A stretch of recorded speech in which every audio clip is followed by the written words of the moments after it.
Hi everyone, can you hear me? Okay, great. So I'm actually one of the founders, we are three. So one of the founders of Paymail, and my talk is about get started. So basically in the very beginning, how when you have your product idea, your vision, how do you bring it to market and how do you scale? Before I go into my talk, I would like to give you some information about Paymail, what we actually do. So we are a provider of online payment for online shops and online services. So we enable merchants to offer online on-site credit card payment in a very easy and convenient way, so no redirect and very transparent from the costs. And we are so far specialized in credit card payments, direct debit payments. Some major milestones were that we started in May last year, 2012. We had our soft launch in August 2012, only in Germany, and then in September we moved to Austria and Switzerland. In November we were going live in 34 countries across Europe, and in February we opened up, this year we opened up actually an office in London and in Paris. So what was in the beginning? So in the beginning, actually, as I was responsible for driving marketing and sales within Paymail, I had the following situation. So kind of mind chaos. I was completely convinced by our product, about the product vision, and I was sure that everyone will love this product. At the same time, I had the doubts, actually will someone love the product? And we have thousands of potential customers out there, so where should we start? And so on and so on. So we have a lot of you're convinced, but you have a lot of doubts at the same time. So how do you get started? To structure my talk a little bit, I want to divide it I want to focus on three phases when you think of a product life cycle. Actually, the first one is the development phase, where you turn something from a product vision into a real product, you work on it, you build up a team. To the launch phase, where you really go out to the market, where you actually get the first customers and you get some pulse. And up to the growth stage, where you actually show some traction. And that's basically, I would say, the phase we are currently in. Okay, so in the very beginning, I think it's really essential to get the basics right. And I think it's three things what you should keep in mind or should focus on. It's you should identify your initial target group. That's not set in stone, but one target group you can actually address your product with. The second one is you should really think of, you have a product vision and you know where this thing can go, and you have tons of ideas of features, but you should really think of something, what is the core product actually? What can we manage to launch in a couple of months? And at the same time, I think it's important to start building some social proof from a very early stage on. So concerning the target groups, I think you really have to think, okay, which target group, so my product, which target group is really needing this product? And there are tons of criteria how you actually can select and segment target groups. And it's a difference actually between B2C or if you're B2B. But I think a couple of are pretty generic. So the first one is accessibility. How easy is it for you to actually reach out to this target group and access them and basically show them your product and get them as customers? The second one is is it, if you look at a target group, is it more homogeneous or is it a heterogeneous target group? And that leads to the next point, what are their specific target group needs? And actually, is my core product solving those needs? And is it a value you're expecting from this target group which is sufficient enough in the beginning? So in the Paymail case, when you look to the right side, basically we had the following situation. When you think of big classical e-commerce merchants, online merchants, really big retailers like Zalando, we knew, which would be basically in the lower right case, big size, classical e-commerce, we knew that our product wouldn't really fit their needs, because really big retailers, they want one payment service provider that offers all local payment methods across Europe, basically from one provider. And we knew that this is not something we can fulfill in the beginning. The next step would be, okay, let's maybe focus on smaller retailers, smaller online merchants. But then we had the problem, how do you access those? Because they are very heterogeneous, they're basically sitting everywhere, but you cannot, in an efficient way, address them. So for us, it was very clear, basically from the beginning, that our core group in the beginning will be startups. Because we know where startups go, we know what blog startup reads, and so it was easy for us to access them, and they all have this pain point of getting payment in the very beginning. What we solve with our product straight from the beginning. So that was our initial target group.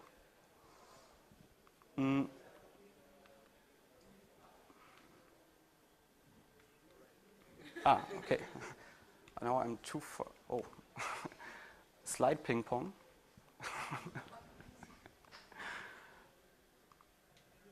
No. Someone is getting dizzy, just let me know. Okay, good, please stay there.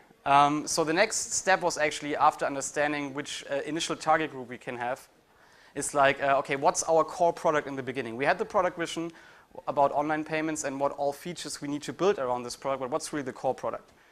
And what we have done in the very beginning is like we talked to as many customers as we could, and even though we thought it will be customers, and they haven't turned out to be customers in the end, but we talked to like more than 130 people in focus interviews, personal interviews. And we try to get different kind of like target groups and also different kind of geographies. So we have talked to developers, we have talked to online merchants, we have talked to web agencies, and we got really good insights about actually 3 major aspects, and that's like, what features do they really need? What are the core features they expect from a payment service provider? What are things in terms of usability we really should avoid of not having? And how do they actually consume this kind of product? So where do they inform themselves about online payment? How do they choose a payment service provider? We took this information and basically kind of were going into a process of reshaping our product vision and we're validating our product vision. Simultaneous engineering, I confess, is a very fancy word coming more from industry, especially car industry, where tons of teams sit together and like figure out stuff. In our case, it was we took those results we had from the interviews and we talked to our developers and kind of like shaped the core product from Paymil for our launch. We did some like small testing again, talking to people, hey, is this kind of like the thing you would expect? And that was our basically MVP for the launch. No. 9.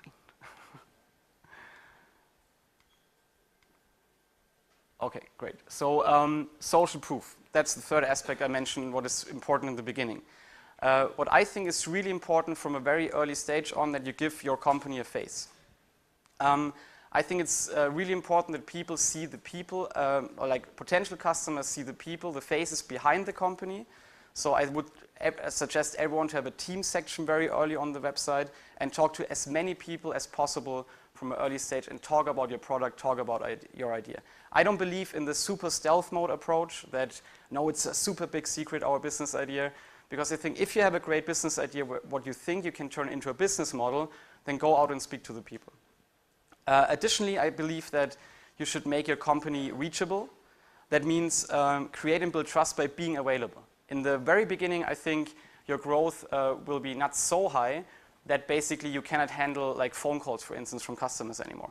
And I think in our case, what we still do, because that turned out to be actually a USP compared to other payment service providers, like that we offer good customer support and that we are available for our online merchants.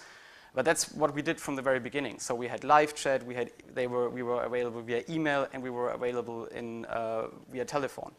And I think this is kind of like creates trust, because people know, okay, this is not some dodgy kind of like payment provider. I can call them up and if I have a question. And I think it's also very important from a very early stage to think about how you really in a professional way manage customer support. So think about a tool you will use when really things start to scale and when you when you can't manage it anymore via email. Something like Zendesk, for instance, what we use. And in addition, I think it's extremely important to have have testimonials, early stage testimonials on your website. And even though it's like friends and family, but having someone who's saying, I use this product and it's great, is better than not having anyone using this product. So all those factors, I think, are really important to create trust in the very beginning. Okay, so we know now which target group we want to aim at. We know basically what are the core features of our product. And we kind of like, we start to build trust around our product, which is an ongoing process, of course. Now I think the next one, in the next phase, I think it's really important to focus on what's actually feasible. So you need to decide basically on sales channels. Of course you test, but I think you cannot play on all the concerts available. So you need to kind of like focus on a couple of or one sales channel. I think you need to also focus on feasible marketing tools, especially when you have like restricted resources in terms of like team, financials. Maybe you cannot afford thousands of euros for Google AdWords. And maybe that's not even the right marketing approach for your product. The next one is like think about feasible launch markets. Everyone will tell you don't think big, think bigger. But still you need to manage it from a complexity point of view and also from a resource point of view. And in addition, it's, I think, super important to think of customer acquisition cost versus customer lifetime value also from an early point of your company, because you need to understand what it actually costs you to get a customer and what's the lifetime value you get from this customer.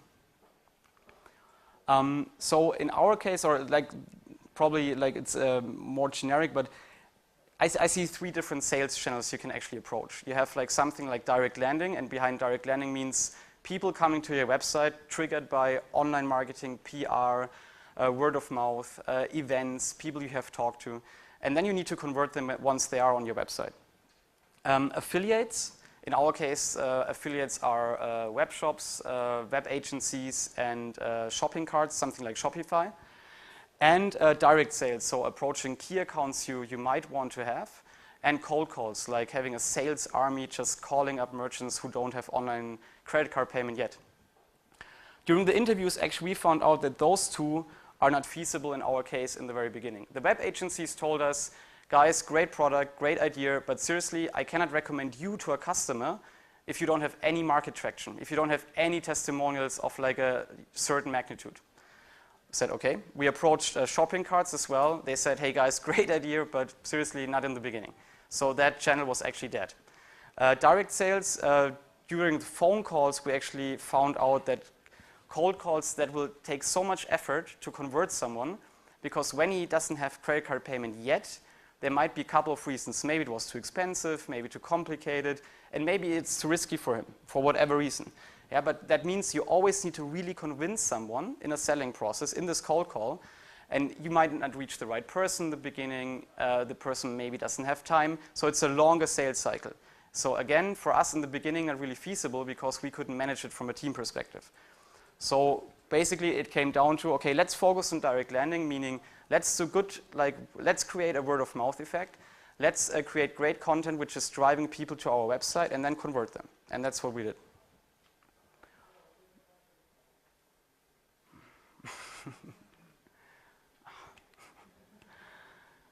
This is not really working.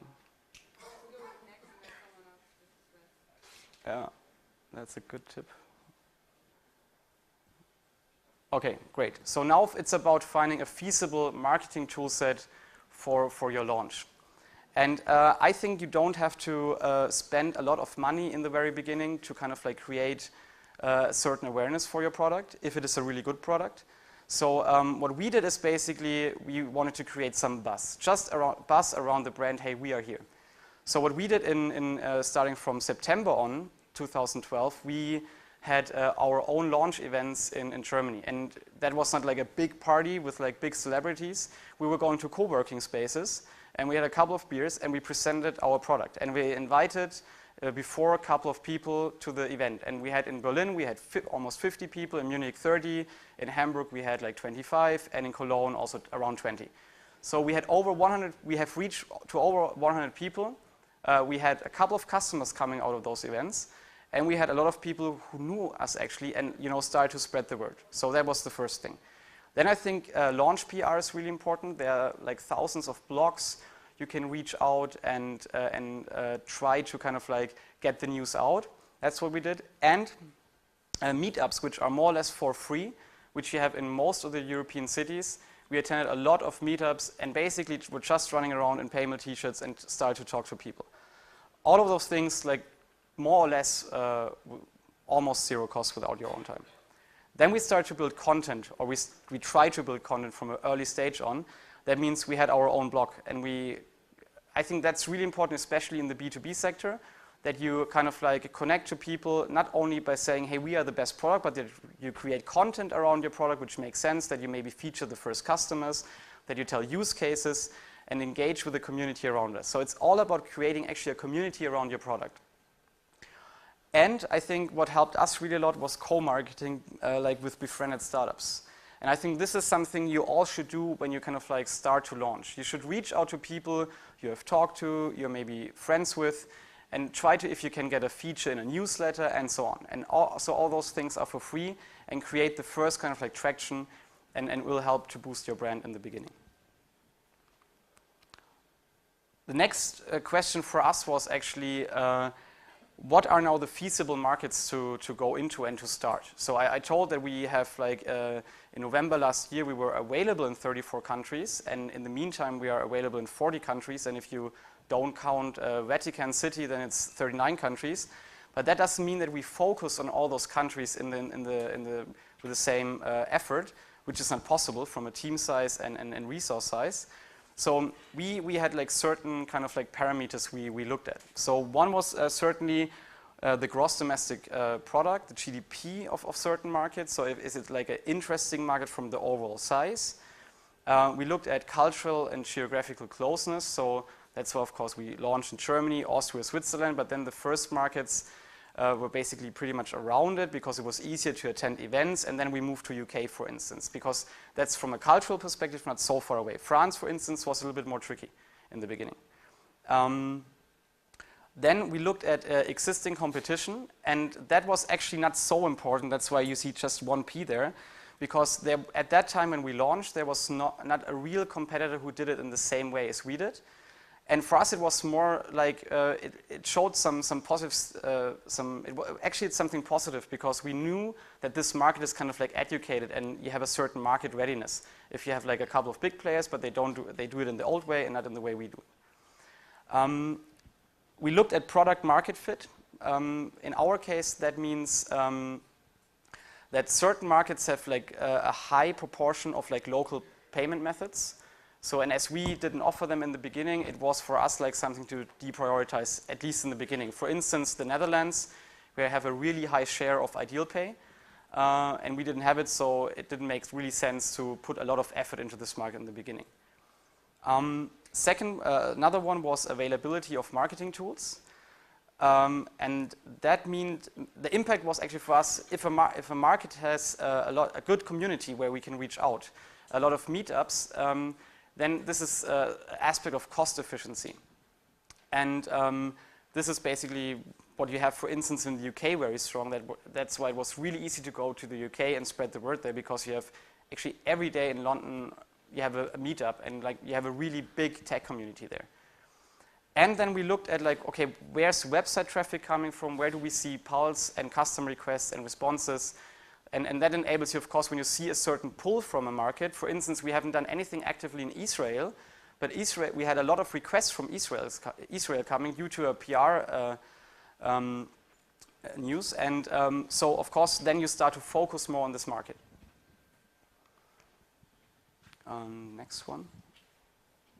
Okay. So, and now the fourth aspect is like, I think what you need to look at when you start to launch is like customer acquisition cost versus your customer lifetime value.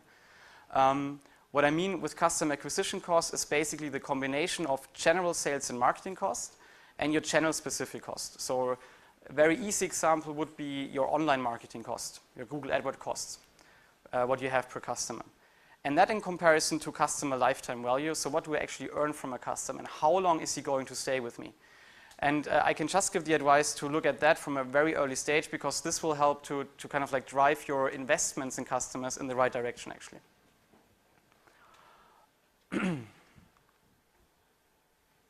Next one? Okay, perfect. So now we are out of the launch stage. Basically, we have showed some pulse on the market, and now we want to go into the growth stage. And now it's actually about three essential things from my experience. It's like about enhancing and aligning the product. It's about discover new target groups, so maybe expanding your scope of target groups, not only focusing on startups, but try to reach other target groups as well. And to try to speed up with partnerships, find multiplicators which can amplify your business. And from a product perspective, like if you look at the core, what we did in the beginning, credit card payment, which was still always is our core, but we started to build basically products around it. So we had the pay button, which is an even easier way to integrate it on your website. We have now a mobile SDK, what we wanted to have from the beginning, but we kind of like have postponed it. We expanded to like, we have the website available in more languages, and we have started to create basically plugins for all the major shopping carts.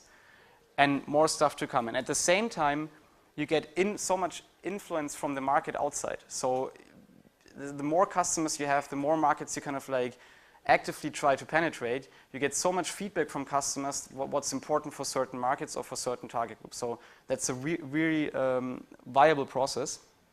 And I think key questions that we always ask ourselves is like, what complements, fits, improves really our core business? What really is like a complementary to it? So we wouldn't not start to sell shoes next week, so that wouldn't make sense.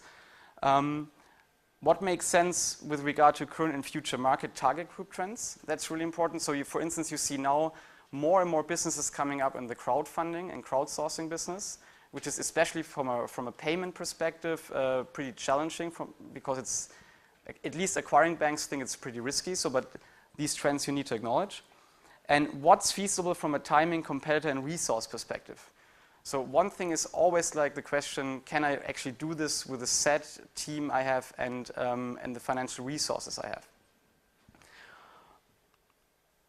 And the third part, really to accelerate growth, is partners. And I think for me, like partner principle, or two basic partner principles are that partnerships are built on trust. And the second one is basically finding, closing, managing, and developing partnerships is really hard work, and they do cost resources. So that's something you need to be aware of before. And this goes in the direction that we started this new sales channel of affiliates. So we reached out to web agencies and shopping carts. And one of the biggest shopping carts so far we have closed is Shopify, for instance, or Jimdo from Hamburg. And I think it's really important that you select partners according to, does it really fit my core product, and does it get me more customers, or can I maybe enable my or does it enable me to give better service to my customers?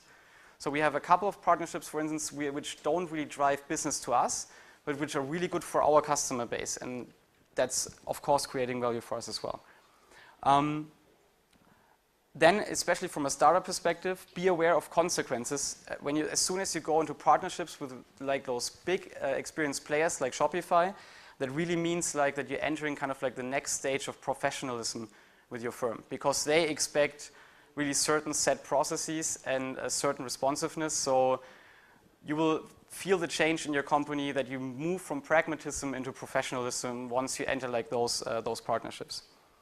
And that's why have basic processes in place, and because otherwise you will screw opportunities and waste your resources, because if you're not able to manage those partnerships in the professional way, you won't really leverage those partnerships, and basically it's more bad for your reputation than it does any good. I think that's it. Yeah, thank you very much. Would be cool to stay in touch, reach out. Thank you. Okay, so we have time for 2-3 questions. Anyone? Questions? Okay, there. Is there a mic? Yeah, there. Thank you. Can you explain better the challenges you are facing because of crowdfunding? You mentioned something. So basically the problem is that you have like 3 parties. You have the crowdfunding platform, you have people who want to invest in something, and you have a party something gets invested in or has to do a project, for instance. And from a money flow perspective, that's actually pretty risky, because you transfer money to someone who is basically forwarding the money to someone who has to do something for a third party. And basically that's this combination is from an acquiring bank perspective pretty risky, because also the time of like transferring the money and actually getting or fulfilling the project, you know, you have a time difference in between. So, and I think they just have to acquire some. We start now our first, like, we have the first crowdfunding customers, and we gain some data points, and But acquiring banks will have to adjust to it because I think this kind of like, this business segment will grow in the future, of course. Question here. Can you tell something about how your partnerships are structured? Sorry? How your partnerships are built up? So we actually, you can imagine it as like 3 pillars. We have like shopping carts or shopping systems. So something like Shopify or Commerce Guys or Jimdo. Then we reach out to web agencies who have a like steady need for payment method because customers come to a web agency, want to have a web shop, so they need payment. And the third one is actually services around the product. For instance, Nosto, which is a startup from Finland, they enable basically a cool referral plug-in for your shop. Something like when you buy at Amazon, they always recommend basically additional products. And that's something what you can do very easy with the Nosto plugin. And that's good for our merchants. You know, we don't get really customers from Nosto, but that's an additional service for our merchants. Okay, last question. If there is a last question.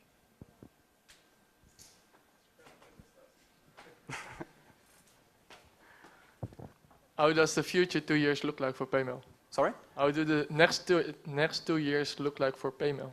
I think for us it's now about really doing a more marketing localization approach. That means we have like created a kind of like method what we can roll out to certain markets, so that it's like a complete set of like getting to know influencers, incubators, accelerators, startup scene, and what we will apply to what we have defined now 10 core markets. That's more the marketing perspective, and from a sales side, we will focus heavily on partnerships like web agencies and shopping carts.